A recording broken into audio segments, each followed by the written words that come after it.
Ok, hermanos, buenas tardes, ¿cómo están?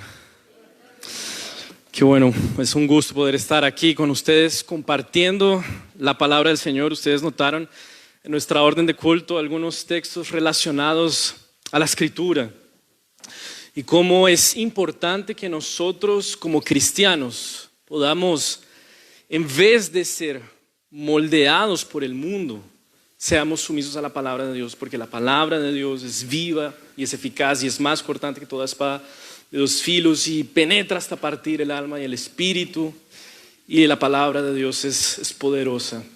El asunto del domingo pasado fue sobre la palabra y sobre la actitud que nosotros tenemos que tener para con la palabra de Dios. Y el asunto de este domingo y de este texto que vamos a exponer aquí es también sobre la palabra de Dios. Y en ese texto que nosotros vamos a leer se combinan dos actitudes o dos enseñanzas sobre la manera en que la palabra de Dios tiene que ser predicada, cuál es la forma y contenido de la predicación de la palabra y cuál es la disposición y la actitud que nosotros debemos tener para con la palabra predicada. Esto fue mencionado para ilustrar uno de los puntos del pastor Danilo en el sermón pasado, y es la actitud que Lucas nos enseña que tuvieron los judíos de Berea para con la predicación de Pablo. Entonces vamos ahí a abrir nuestras Biblias en el libro de Hechos y vamos a ir al capítulo 17 y vamos a leer los 15 primeros versículos de Hechos 17. Hechos 17 y vamos a leer los 15 primeros versículos.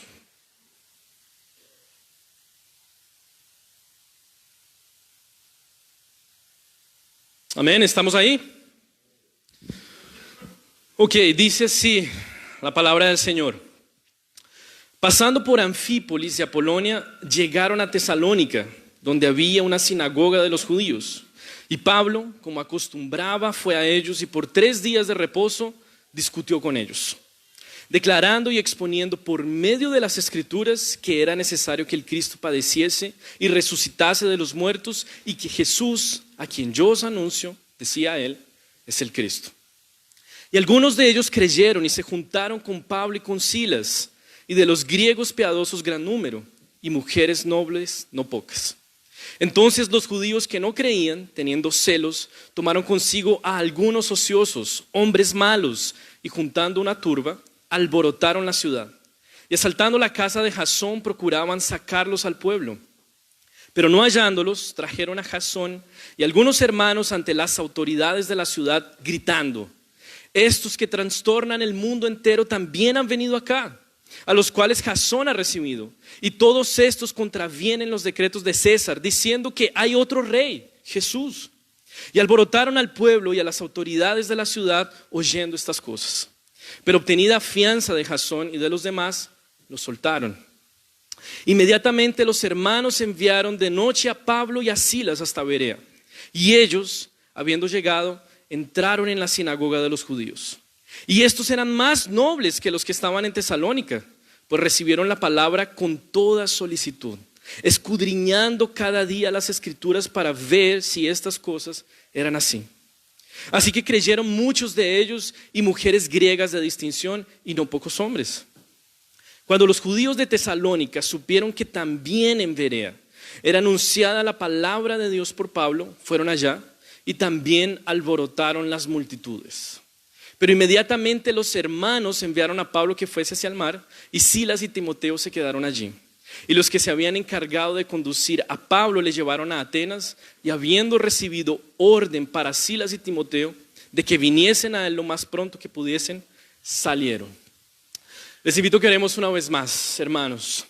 Señor, muchas gracias, Dios, por tu palabra. Gracias porque en ella, Señor, tú nos revelas tu carácter, tú nos revelas tu fidelidad, tú nos revelas la verdad, Señor.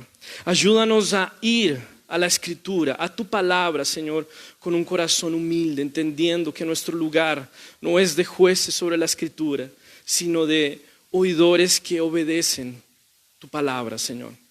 Danos la gracia de entender este texto, Señor.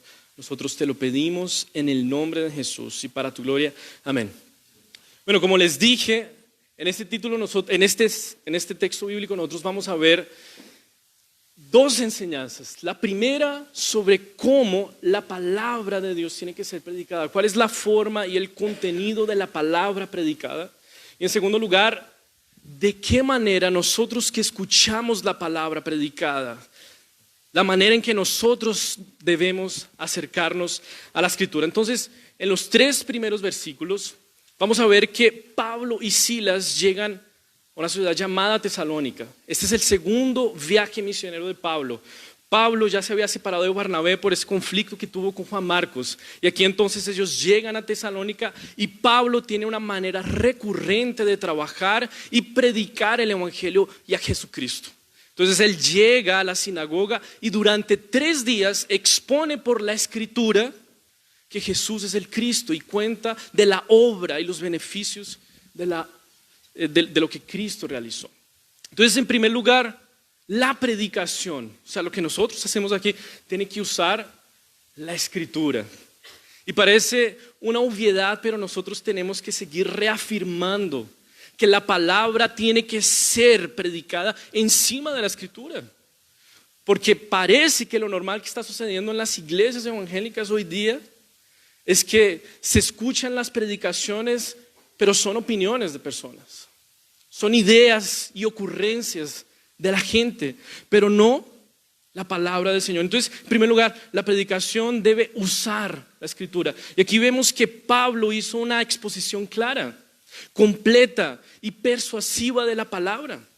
El apóstol Pablo concentró todos sus esfuerzos en anunciar la palabra de Dios de manera clara.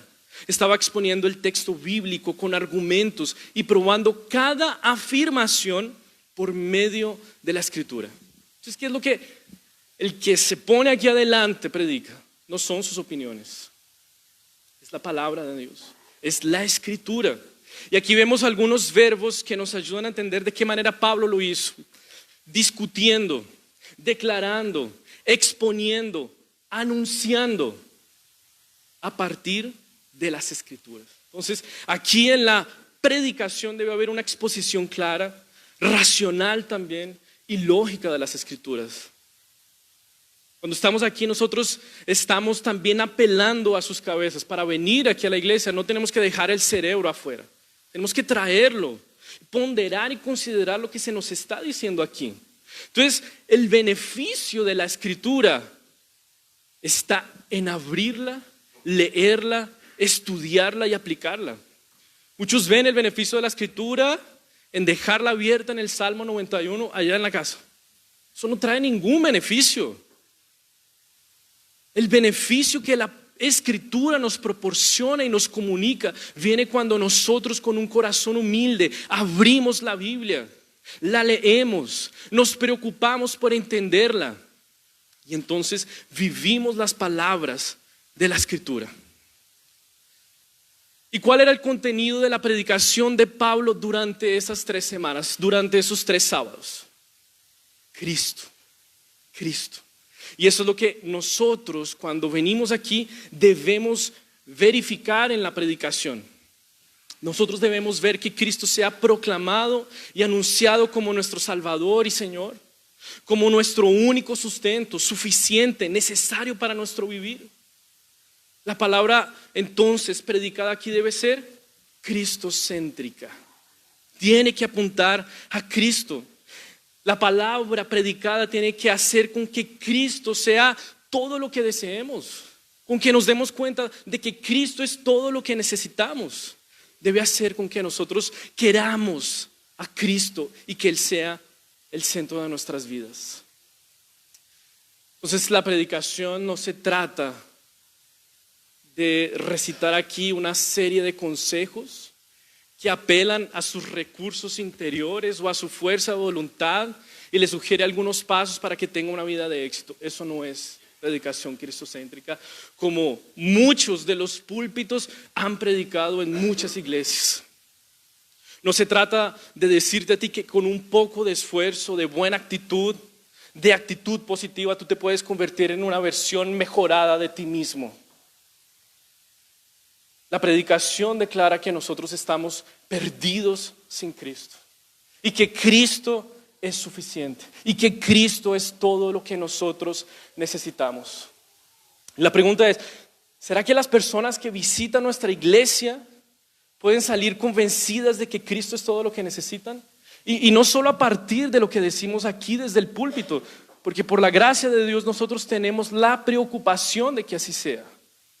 Pero ustedes en las conversaciones que mantienen informales, ¿será que las personas que nos visitan y los escuchan hablar se van convencidos y han escuchado y han visto que Cristo es el centro de sus vidas? En tu familia, tu esposa, tus hijos, tus hijas, por tu testimonio y por la exposición constante de la palabra en tu casa, ¿saben y ven que Cristo es el centro de la familia? Y si recibimos una visita, una familiar, un amigo que se queda algún par de semanas en nuestra casa, ¿será que esa persona se va de nuestra casa habiendo escuchado de Cristo?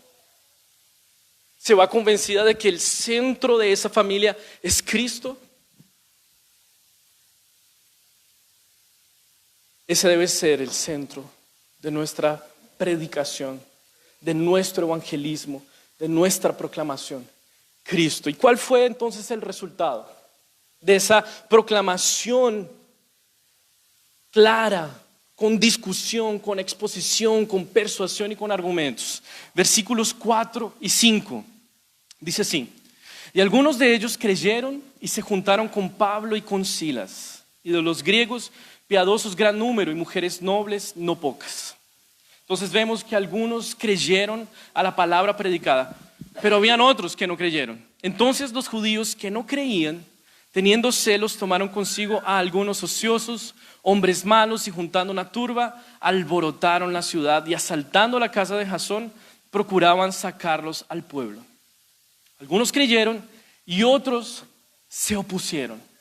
Y aquí quiero ir, ¿cómo nosotros debemos tener nuestra actitud, o qué actitud nosotros debemos tener delante de la palabra predicada? Y aquí Lucas va a hacer un contraste entre algunos judíos de Tesalónica que se opusieron, no por entendimiento, sino por emociones, teniendo celos, se opusieron a la palabra, y los judíos de Berea, que atendieron a la palabra con solicitud y buscaron escudriñar lo que Pablo estaba predicando, corroborando que estuviera en las Escrituras. Entonces, en primer lugar, ¿cómo no recibir la palabra?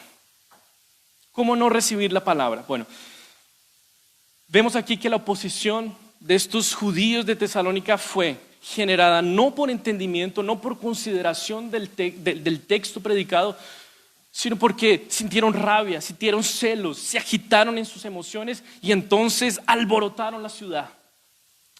Y muchas personas, es la manera en que responden al cristianismo. Muchas personas no consideran el cristianismo porque sus prejuicios para con el cristianismo ya los llevaron a concluir que el cristianismo es machista, es anti-gay, es racista. Y yo no quiero tener nada que ver con eso, pero esas personas no han considerado con seriedad y con responsabilidad y honestidad lo que la palabra de Dios declara. No evalúan, no consideran el contenido de la Escritura. Y aunque esta es la respuesta de personas no creyentes, esta respuesta puede representar en un sentido la actitud que muchas veces nosotros tenemos delante de la Escritura. Siendo creyentes, siendo cristianos, afirmando que la palabra es nuestra regla de fe y conducta. ¿Por qué? Porque a veces nos encontramos con cosas en la Escritura que no queremos oír. ¿Y qué hacemos? Las desconsideramos. Dejamos que nuestros prejuicios se opongan a ella. Y en vez de ser transformados por la palabra, nos oponemos a la palabra sin hacer una consideración responsable. Hay frases que he escuchado y no son necesariamente de incrédulos, son de personas creyentes que dicen: oye, pero estamos en pleno siglo XXI. No podemos seguir pensando de esa manera. O debemos actualizar la Biblia. No podemos seguir tan retrógrados y atrasados. Y tal vez otros, en nombre de la contextualización, de adaptar la Biblia y alcanzar más personas, están dispuestas a comprometer el mensaje de la palabra. No estamos haciendo nada novedoso, extraordinario y noble. Estamos oponiéndonos a la palabra como lo hicieron los judíos de Tesalónica. Y ese camino de comenzar a restarle a la Escritura lo que ella afirma o agregarle cosas que ella no afirma, es una actitud y un camino que comúnmente hoy en nuestros días se está llamando de deconstrucción. ¿Han escuchado esa palabra? Deconstrucción del patriarcado, deconstrucción del machismo, deconstrucción de la sociedad. Bueno, ese camino en la Biblia no se llama deconstrucción, se llama apostasía. Y esa deconstrucción nos puede llevar por un camino muy peligroso. En el último mes hubo 2 publicaciones de 2 líderes de la iglesia o ex líderes de la iglesia, muy influyentes y muy famosos a nivel mundial en el mundo evangélico. Uno, un pastor reformado que creció en toda la onda del puritanismo norteamericano, se hizo famoso con un libro que se llama Le dije adiós a las citas amorosas. Lo publicó cuando tenía más o menos 18 años y vendió más de 1 millón de copias. Fue al seminario reformado, fue pastor de una iglesia conservadora allá en Estados Unidos. Y hace un mes estaba diciendo, renuncio a la fe. No me cierra más lo que la Biblia dice y afirma. Otro de ellos es uno de los líderes de alabanza de los ministerios de adoración más influyentes del mundo. El que ha escrito esas canciones, All I Need Is You, Look to You, de Hillsong. Hace 2 semanas dice, renuncio a la fe. No me cuadra, no me cierra, no entiendo lo que la Escritura afirma. Entonces, el llamado es a que tratemos esas dudas y esos desacuerdos con honestidad. Y aquí entonces vamos a ir a los bereanos para que ellos nos enseñen cuál es la actitud que nosotros debemos tener para con la palabra predicada.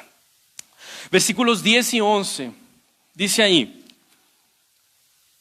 inmediatamente los hermanos enviaron de noche a Pablo y a Silas hasta Berea, y ellos, habiendo llegado, entraron en la sinagoga de los judíos. Está sucediendo lo mismo que sucedió en Tesalónica. Pablo entra a la sinagoga y comienza a exponer, discutir y presentar a Cristo. ¿Y qué sucede? Y ahí es el contraste que Lucas nos propone entre los judíos de Tesalónica que no creyeron y estos judíos de Berea. Y estos eran más nobles que los que estaban en Tesalónica. ¿Por qué? Pues recibieron la palabra con toda solicitud, escudriñando cada día las Escrituras para ver si estas cosas eran así. ¿Cuál es la actitud que nosotros debemos tener delante de la Escritura que estos judíos de Berea nos enseñan? Y hay 2 elementos aquí: solicitud y examen crítico de lo que escuchamos. Solicitud, ¿qué es? Es hambre de la palabra, es atención, disposición, voluntad, interés. Ellos tenían intencionalidad de escuchar la palabra. Ahora la pregunta que nosotros tenemos que hacernos: ¿es esta la actitud que representa nuestra relación con la palabra? ¿Es de solicitud, de interés, de disposición, de intencionalidad? ¿Será que nosotros estamos viniendo aquí a la iglesia y lo hacemos con expectativa porque vamos a escuchar a Dios a través de la palabra predicada? ¿Será que estamos viniendo con nuestro corazón dispuesto, convencidos de que estamos delante no de cualquier libro, sino de la palabra de Dios, que es inspirada, verdadera, autoritativa, capaz de transformar, restaurar, vivificar y comunicar gracia para vivir como discípulos fieles de Cristo? Eso es lo que hace la palabra por nosotros. Estamos viniendo con ese corazón hambriento, con esa disposición a escuchar.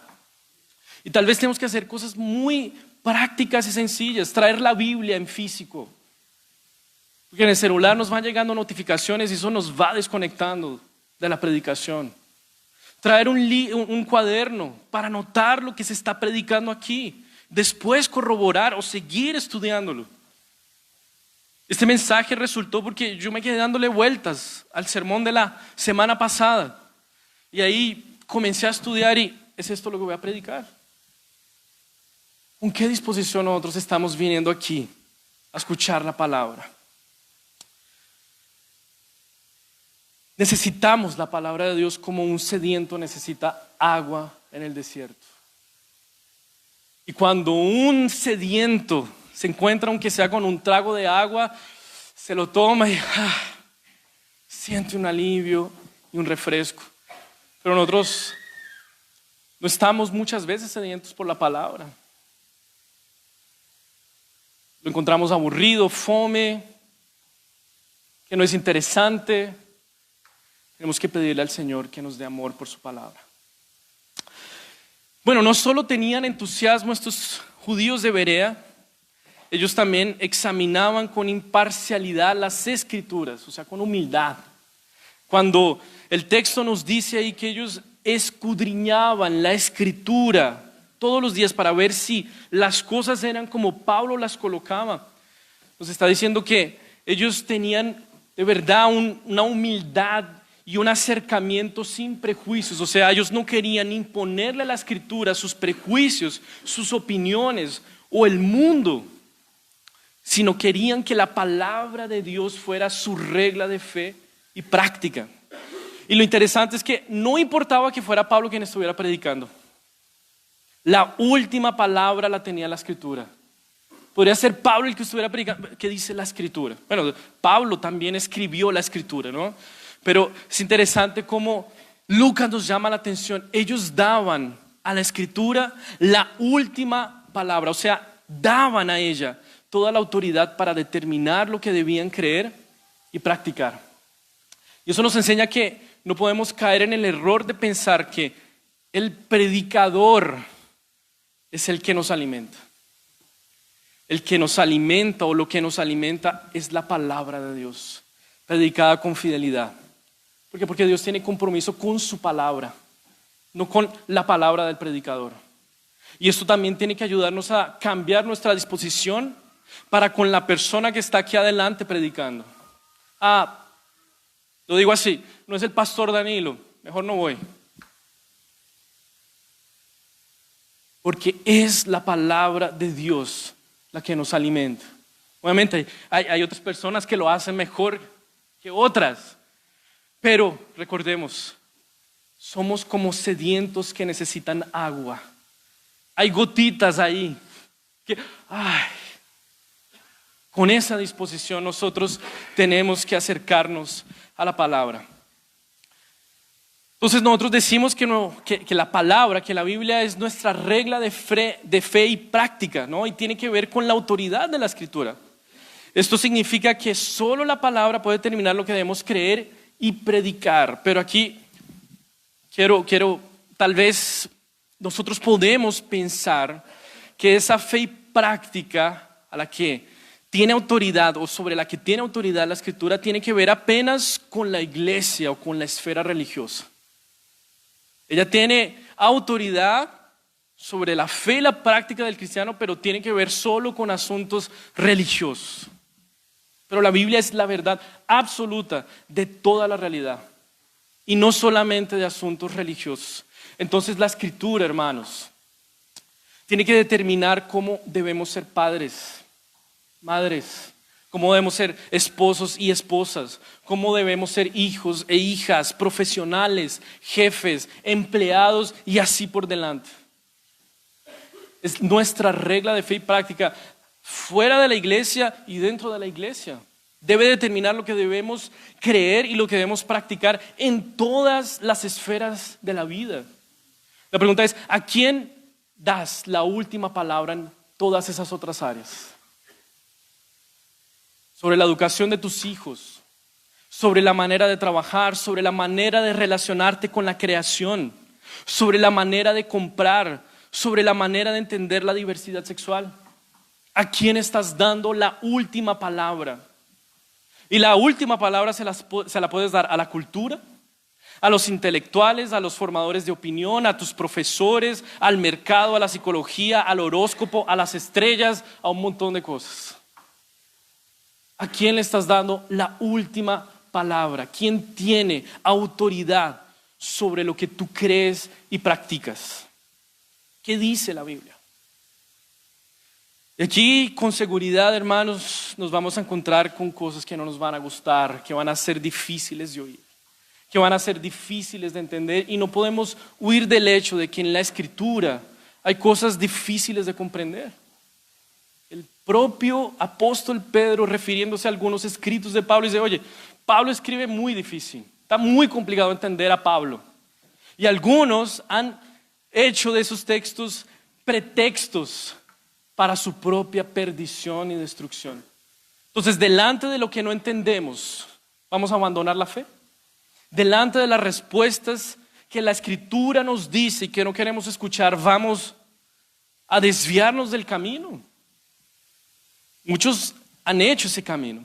Entonces nosotros vamos a tener que luchar con la Escritura, abrirla, estudiarla con humildad e imparcialidad, pidiendo al Señor que nos permita amar y entender su palabra hasta que venza la rebeldía de nuestro corazón.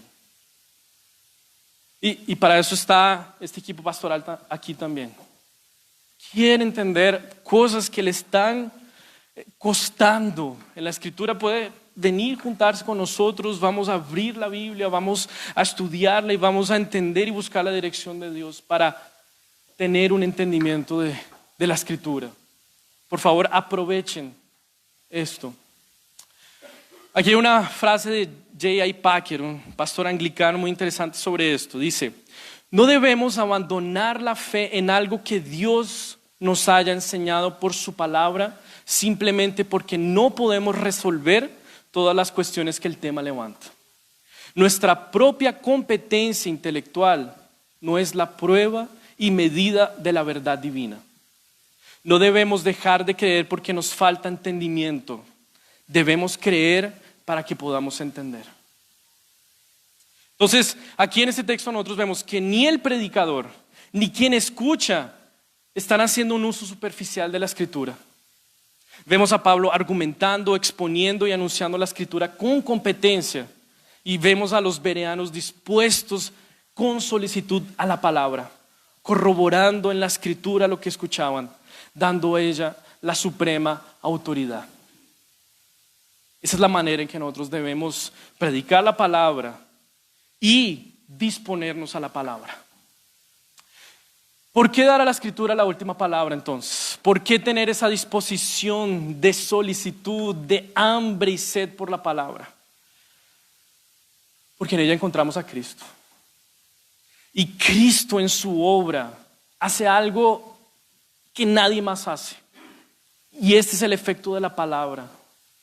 Y es algo extraordinario, pero tal vez lo hemos escuchado tanto que le hemos perdido la potencia a esto. La palabra de Dios por la acción del Espíritu Santo liberta cautivos de las tinieblas y los lleva al reino de Dios.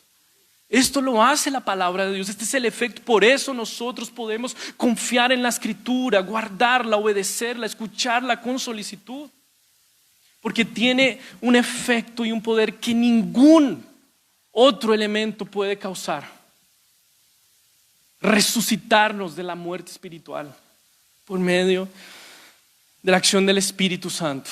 Y aquí nosotros vemos, no tenemos una epístola de Pablo a los bereanos, pero sí una epístola de Pablo a los tesalonicenses. Y vamos a ver ahí en ese primer capítulo de Tesalonicenses cuál es el efecto de la predicación de Pablo en esos 3 sábados.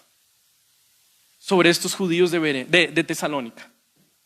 Voy a leer estos versículos. Primera de Tesalonicenses 1, del 2 al 10. Dice así: damos siempre gracias a Dios por todos vosotros, haciendo memoria de vosotros en nuestras oraciones, acercándonos sin cesar delante del Dios y Padre nuestro, de la obra de vuestra fe, del trabajo de vuestro amor y de vuestra constancia en la esperanza en nuestro Señor. Porque conocemos, hermanos amados de Dios, vuestra elección, pues nuestro evangelio no llegó a vosotros en palabras solamente, sino también en poder, en el Espíritu Santo y en plena certidumbre. Como bien sabéis, cuáles fuimos entre vosotros por amor de vosotros, y vosotros vinisteis a ser imitadores de nosotros y del Señor, recibiendo la palabra en medio de gran tribulación, con gozo del Espíritu Santo, de tal manera que habéis sido ejemplo a todos los de Macedonia y de Acaya que han creído. Porque partiendo de vosotros ha sido divulgada la palabra del Señor, no solo en Macedonia y Acaya, sino que también en todo lugar vuestra fe en Dios se ha extendido. De modo que nosotros no tenemos necesidad de hablar nada, porque ellos mismos cuentan de nosotros la manera en que nos recibisteis y cómo os convertisteis de los ídolos a Dios, para servir al Dios vivo y verdadero y esperar de los cielos a su Hijo, al cual resucitó de los muertos, a Jesús, quien nos libra de la era venidera. Estas personas fueron profundamente transformadas. Vemos personas con fe en el Señor, con amor, compasión y generosidad por los hermanos. Vemos estas personas con una esperanza robusta, misericordiosas, generosas, inconmovibles en medio del sufrimiento y la predicación. Y al mismo tiempo estas personas estaban transformando la ciudad. Tanto que la acusación de los judíos de Tesalónica fue: oye, estos que han venido hasta aquí han trastornado el mundo. Tanta era su transformación que ellos estaban repartiendo todo esto a su ciudad también. Y es interesante porque muchos de estos que se han desviado de la fe han hecho esas declaraciones públicas de renuncia a la fe en nombre del progreso, en nombre de tener un mundo mejor, en nombre de una revolución y de un progreso. Pero ¿qué fue lo que hicieron? Simplemente alborotaron. Mientras que los judíos de Tesalónica alborotaron la ciudad, los cristianos estaban trastornando el mundo. Es puro alboroto. Queremos de verdad trastornar y transformar la ciudad, nuestras vidas, nuestra familia, nuestro edificio. Tenemos que abrir la Biblia. Como decía el presbítero Carlos, nuestro mundo está en picada, caído, y no va a ser resuelto con publicaciones en Facebook, no va a ser resuelto con likes, con compartir publicaciones, con manifestaciones violentas. Eso no va a hacer nada. Lo que puede transformar, de hecho, nuestras vidas y el mundo es la palabra de Dios. Y aquí yo quiero terminar con una frase de Lutero que hizo una tremenda revolución allá en Alemania. Y él dice la siguiente: yo me opuse a las indulgencias y a los papistas, pero nunca por la fuerza. Yo simplemente enseñé, prediqué y traduje la palabra de Dios. Aparte de eso, no hice nada más. Y mientras que yo dormía o bebía cerveza de Wittenberg con mis amigos Philip y Andorf, la palabra debilitó el papado, de tal forma que ningún príncipe o emperador jamás sería capaz. Yo no hice nada, la palabra lo hizo todo. La palabra tiene un efecto, hermanos, primeramente sobre nuestros corazones. Nos trastorna y lo puede hacer con nuestra familia, pero nosotros tenemos que tener la disposición a abrirla, a entenderla, a estudiarla y a luchar con ella para que la rebeldía de nuestro corazón sobre temas que no nos gustan, no nos cierran, no nos tincan, sea vencida. Y que entonces, orientados y capacitados por la palabra de Dios, podamos vivir vidas piadosas y fieles a nuestro Señor Jesucristo. La invitación es a que trastornemos nuestras vidas, nuestras familias, nuestro barrio, nuestra ciudad, con la palabra del Señor. Les invito a que oremos. Señor, muchas gracias, Dios, por tu palabra, porque es poderosa, Señor. Ayúdanos, Señor, a amar tu palabra, Señor, de tal manera que vengamos aquí con una disposición, Señor, y una voluntad inconmovibles. Ayúdanos a entender que delante de tu palabra no estamos delante de cualquier libro, estamos delante, Señor, de tu propio evangelio y poder, Señor, para que seamos transformados, para que seamos denunciados, para que seamos restaurados y capacitados para hacer lo que tú deseas que seamos, Señor. Ayúdanos, Dios. Danos amor por la palabra, Señor. Que en nuestras casas, Señor, la palabra sea abierta, Señor. Que la palabra sea leída, expuesta para nuestros hijos también, Señor. Permítenos, Señor, ir con un corazón humilde.